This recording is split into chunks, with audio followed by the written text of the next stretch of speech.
दूर अज्ञान के हो अंधेरे, तू हमें ज्ञान की रोशनी दे। हर बुराई से बचते रहे हम, जितनी भी दे भली जिंदगी दे। बैर हो ना किसी का किसी से, भावना मन में बदले की होना। हम चले नेक रस्ते पे हमसे, भूल कर भी कोई भूल होना। इतनी शक्ति हमें देना दाता, मन का विश्वास कमजोर होना। है नमस्कार दोस्तों, मैं हूं Rishabh Gautam, the law of protection coach and motivational speaker. बहुत बहुत स्वागत करता हूं आप सबका आज की सक्सेस स्टोरी में।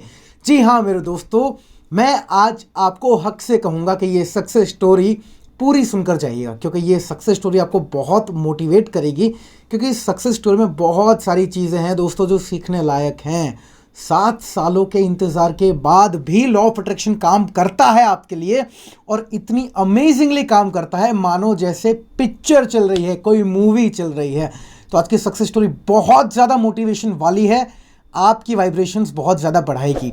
वीडियो में आगे बढ़ने से पहले आज का एंजल नंबर फटाफट से वीडियो रोक के सोच लीजिए, यानी कि यूनिवर्स से जो भी आपके प्रश्न हैं मन में पूछ लीजिए। कहिए यूनिवर्स को कि हे यूनिवर्स, मुझे आंसर दो। अगर आपका आंसर मेरे एंजल नंबर से मैच कर जाता है तो मैं इसे आपका साइन समझूंगा। तो उस एंजल नंबर को फटाफट से सोच लीजिए, और ज़्यादा चिट नहीं करते, चलिए बिना समय गवाए आज का ये वीडियो शुरू करते हैं। तो मेरे प्यारे दोस्तों, सबसे पहले हम सक्सेस स्टोरी पढ़ लेते हैं एज ऑलवेज। उसके बाद हम इसके निष्कर्ष की चर्चा करेंगे, यानी कि कुछ विचार विमर्श करेंगे, कुछ चीज़ें जो आप सीख सकते हैं इस सक्सेस स्टोरी से और आपकी ज़िंदगी में अप्लाई कर सकते हैं, उसके बारे में बात करेंगे। तो चलिए पहले पढ़ लेते हैं हमारी सक्सेस स्टोरी। ये सक्सेस स्टोरी हमें भेजी है अक्षय ने। अक्षय लिखते हैं, मेरा नाम अक्षय पाटिल है, मैं जलगांव महाराष्ट्र से हूँ। ऋषभ सर, आप नहीं होते तो आज ये सक्सेस स्टोरी लिखना नामुमकिन होता। आप जैसा कोई नहीं है sir. I love you Rishabh sir. आपसे रिक्वेस्ट करूँगा कि मेरी ये कहानी आप ज़रूर शेयर करें और मेरे जैसे उम्मीद खो चुके लोगों को हिम्मत दे। मेरी एज आज 31 ईयर्स की है। मैं पुणे में पढ़ता था, तब मुझे मेरी सोलमेट मिली जो मुझसे 1 साल जूनियर थी कॉलेज में। हमारा रिलेशनशिप 3 साल चला। फिर जॉब प्लेसमेंट के वक्त हम लॉन्ग डिस्टेंस रिलेशनशिप में आ गए।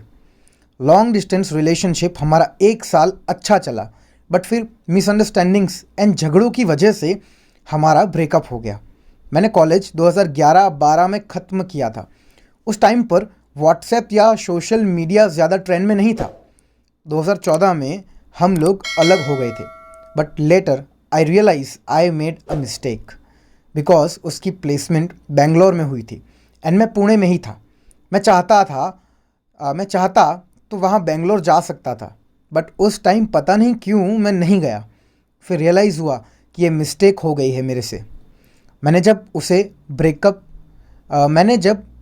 ब्रेकअप के 6 मंथ्स बाद कॉल किया, उसका नंबर बंद हो चुका था शायद, या चेंज हो चुका था, मुझे ढंग से याद नहीं है। वो पुणे में ही रहती थी। मैंने लास्ट 7 सालों में हर एक कोशिश की उससे कांटेक्ट करने की, बट उससे कोई कांटेक्ट नहीं हो पाया। मैं हिम्मत हार चुका था, बिकॉज जब प्यार हुआ था तब उम्र 22-23 की थी एंड आज 32 हो चुकी है, या 31, शायद मिस्टेक हो गई। लोग शायद मुझे पागल समझेंगे, बट मैं ये जानता हूँ कि जिससे आप प्यार कर लेते हैं और फिर कहीं और दिल लगाना काफ़ी मुश्किल है। मैं भी पागल नहीं हूँ। इन 7 सालों में सब कुछ अचीव किया है मैंने, बस सीमा नहीं है, इसकी कमी कभी पूरी ना हो सकी। अक्षय कहते हैं कि 7 सालों में बहुत चीज़ें अचीव कर चुके हैं, लेकिन इन 7 सालों में सीमा नहीं है, बस ये कमी पूरी नहीं होती है। 7 साल तक मैंने गिव अप नहीं किया। ऋषभ सर, आपका यूट्यूब वीडियो मैंने February 9 को देखा था, बिकॉज इस दिन सीमा का बर्थडे आया करता है, इसलिए ये डेट मुझे ज़िंदगी भर याद रहेगी। क्योंकि आपके वीडियो को देखने के बाद अक्षय काउंट्स में लिख के बताते हैं, प्रपोज टेक्निक वाला मेरी ज़िंदगी बदल गई। 9 फेब मैंने भगवान से कहा था कि मैंने कितना वेट करूं, मैं कितना वेट करूं, क्या क्या करूं, जो कर सकता था सब किया। या तो कोई आंसर दो भगवान, या कोई साइन दो मुझे कि मुझे आगे क्या करना है, क्या सीमा से कभी मिल पाऊंगा। एंड बस भगवान ने ऋषभ सर आपको भेज दिया साइन के रूप में। आपकी वीडियोस के बाद मुझे पता चला LOA, लॉ ऑफ अट्रैक्शन के बारे में। मैंने 1 मंथ काफ़ी स्टडी की, रिसर्च की, आपकी वीडियोस देखी। हालांकि फॉलो कुछ नहीं किया, बिकॉज मैं टेक्निकल इंसान हूँ। मैं पहले स्टडी करना प्रेफर करता हूँ किसी भी चीज़ को फॉलो करने से पहले। फाइनली मैंने मार्च में आपका कोर्स ज्वाइन किया था। ठीक 90 डेज़ में यानी 14 जून को मुझे एक व्हाट्सएप पर टेक्स्ट आता है, हाय। वो काउंट्स में लिखते हैं, अक्षय जी मैंने मेरा नंबर कभी चेंज नहीं किया कि क्या पता कभी वो कॉल करेगी मुझे फिर। उस मैसेज को सीन करने से पहले ही मैं श्योर था, पता नहीं कैसे, कि ये सीमा ही है। एंड वो सीमा ही थी। मेरी आंखों से आंसू निकल गए कि क्या सच में ये मैं सपना देख रहा हूँ। 14 जून रात को 11:26 11:26 वो लिखते हैं। 11:26 का वो वक्त मैं कभी नहीं भूल सकता। मैंने ढेर सारी बातें की, कब सुबह के 4 बज गए पता ही नहीं चला। सीमा पुणे आ चुकी थी। नेक्स्ट डे मैं सीमा से मिला। 2 घंटे कुछ नहीं बोला मैंने, ना उसने, बस एक दूसरे को देखते रहे, क्योंकि जैसे 7 साल मेरे लिए थे वैसे सीमा के लिए थे। सारी चीज़ें नॉर्मल हुई उस दिन से। एंड फाइनली 18 अगस्त को मैंने सीमा को प्रपोज किया शादी के लिए। जैसे मैंने फेब में आपकी वीडियो देखकर सोचा था। ब्रैकेट में लिखते हैं, अक्षय जी ये मैंने जानबूझकर नहीं किया, ये हो जाने के बाद रियलाइज़ हुआ कि अरे ये तो मैंने विजुलाइज किया था। She said yes to me. रही बात फैमिली की, तो हम दोनों की ही फैमिली बहुत ब्रॉड माइंडेड है। सो फैमिली का भी कोई प्रॉब्लम नहीं हुआ। मैं ये सक्सेस स्टोरी आपको तभी भेजना चाहता था जब उसका कांटेक्ट दोबारा मिला, बट मैं आपको सक्सेस स्टोरी के साथ हमारी शादी का इनविटेशन साथ में भेजना चाहता था। एंड ऋषभ सर आपकी वजह से आज ये सब मुमकिन हो पाया है। मेरे पास वर्ड्स नहीं है आपका थैंक यू कर पाने के लिए। बस अब आप 7 दिसंबर को आके हमें आशीर्वाद दीजिए, यही एक स्टूडेंट होने के नाते आपसे रिक्वेस्ट है। ये सक्सेस स्टोरी प्लीज़ सबको शेयर कीजिए सर, ताकि वो भी हिम्मत ना हारें और अपने ड्रीम को पा सकें। आपको दंडवत प्रणाम करता हूँ ऋषभ सर। सबसे पहले अक्षय जी मैं आपको प्रणाम करता हूँ। मैं कृतज्ञ हूँ कि ये खूबसूरत सक्सेस स्टोरी, ये जीवनी आपने भेजी है, ताकि हमारे श्रोतागण, हमारे स्टूडेंट मोटिवेट हो पाए। क्योंकि यहाँ पे जो सफलता आपने अचीव की है, मैं इस सक्सेस स्टोरी के निष्कर्ष में वो सारी चीज़ें दोहराऊंगा। राइट नाउ बस मैं ये कहना चाहता हूँ, मैं बहुत कृतज्ञ हूँ आपका। मैं बहुत सम्मान करता हूँ जो आदर आपने मुझे दिया है, किंतु बस यही कहना चाहूँगा कि आप ही की तरह मैं एक नॉर्मल इंसान हूँ, मुझे कोई इतनी बड़ी पदवी मत दीजिए। हालांकि मैं बहुत कृतज्ञ हूँ, आप मुझे उस पदवी पे देखते हैं, इतना विश्वास करते हैं। भगवान से यही उम्मीद है, यही प्रार्थना है कि आपकी और सीमा जी की ज़िंदगी आगे ऐसे ही खुश रहे, खुशहाल रहे, खुशियों से भरी रहे। रही बात 7 दिसंबर की शादी की, तो मैं ज़रूर आऊँगा। 7 दिसंबर को मेरा जन्मदिन है। मैं बहुत खुश हूँ कि उसी दिन आपका विवाह है। मैं पूरी कोशिश करूँगा आपकी शादी में आने की, और साथ ही साथ वहाँ पे एक छोटा सा वीडियो मेरे श्रोतागण स्टूडेंट्स को बता पाऊँ, मोटिवेट कर पाऊँ, उस बारे में ज़रूर से मैं प्रयास करूँगा। तो चलिए अब दोस्तों हम बात करते हैं आज की सक्सेस स्टोरी से आप क्या सीख सकते हैं, इस कहानी से क्या चीज़ है जिसे आप जीवन में उतार सकते हैं। सबसे पहले ध्यान में रखने वाली बात यह है कि अक्षय जी ने जैसे बताया 7 साल हो चुके हैं किसी इंसान का इंतज़ार करते हुए, तो 7 सालों में कितने सारे बिलीव आपके सबकॉन्शियस माइंड में घर करके बैठे होंगे। जैसे अक्षय जी की अगर मैं बात करूं, तो जिस 90 डेज़ प्रोग्राम की वो बात कर रहे थे, तो उनकी ज्वाइनिंग के वक्त मेरा काम बस इतना है कि मैं आपकी सोच को पकड़ पाऊँ कि आप किस प्रकार से सोचते हैं। एक बार जब हम उसे पकड़ लेते हैं तो रीप्रोग्रामिंग ज़्यादा आसान हो जाता है। फिर लॉ ऑफ अट्रैक्शन किसी जादू से कम नहीं है जो आपके लिए काम करेगा।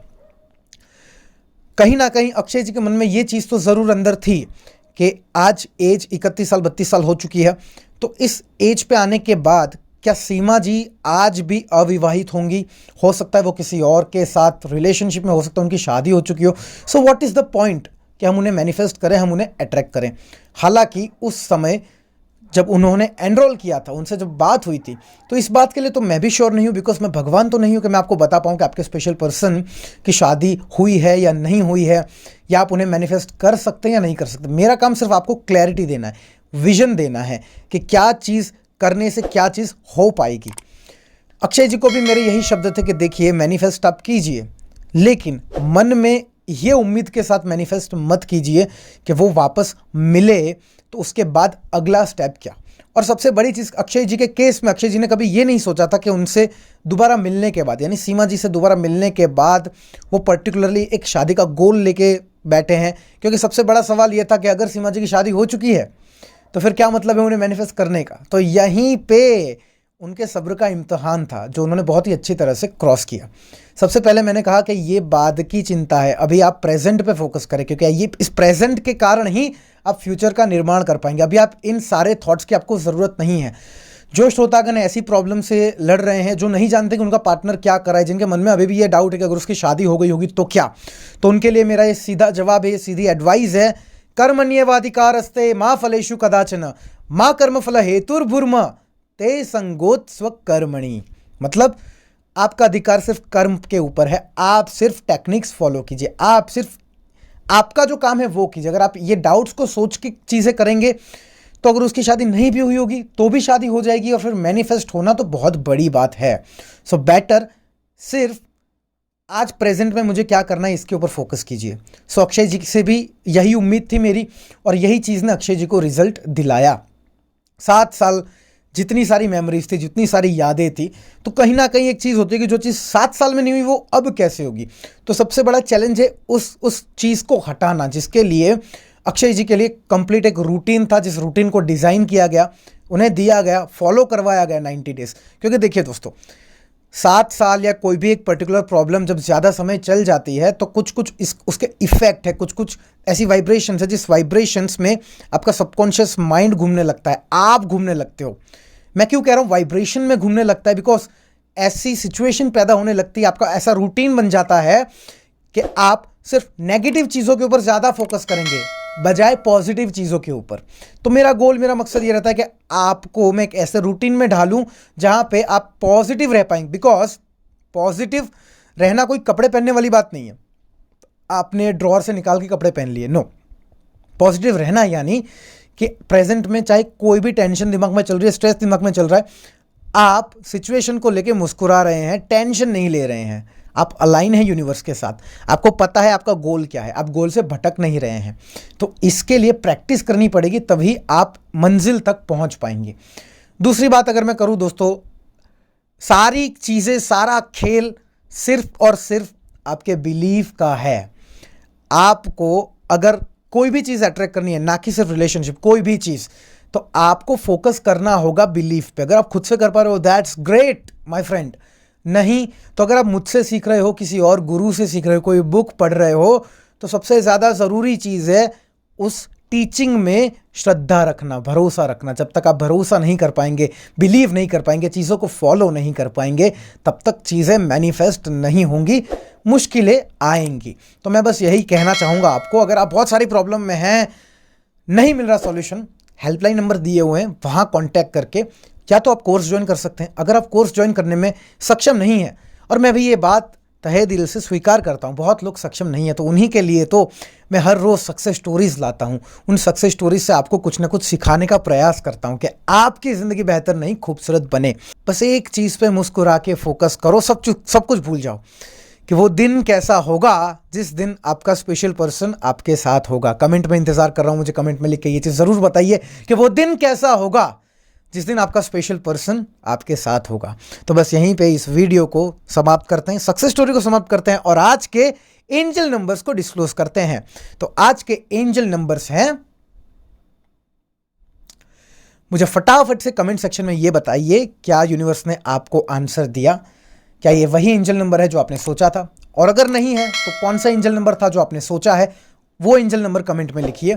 मैं कमेंट सेक्शन में आऊँगा, आपको आंसर दूंगा कि क्यों ये एंजल नंबर आपने सोचा और यूनिवर्स ने क्यों आपको जवाब नहीं दिया, या इस एंजल नंबर का क्या मतलब हो सकता है। तो यहीं पे इस वीडियो को समाप्त करना चाहूँगा।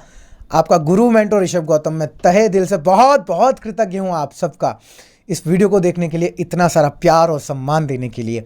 आप सभी श्रोतागण से मैं इजाज़त चाहता हूँ। आप सब मेरी मुलाकात होगी अगले वीडियो में। तब तक के लिए जय हिंद, जय भारत एंड जय श्री कृष्ण।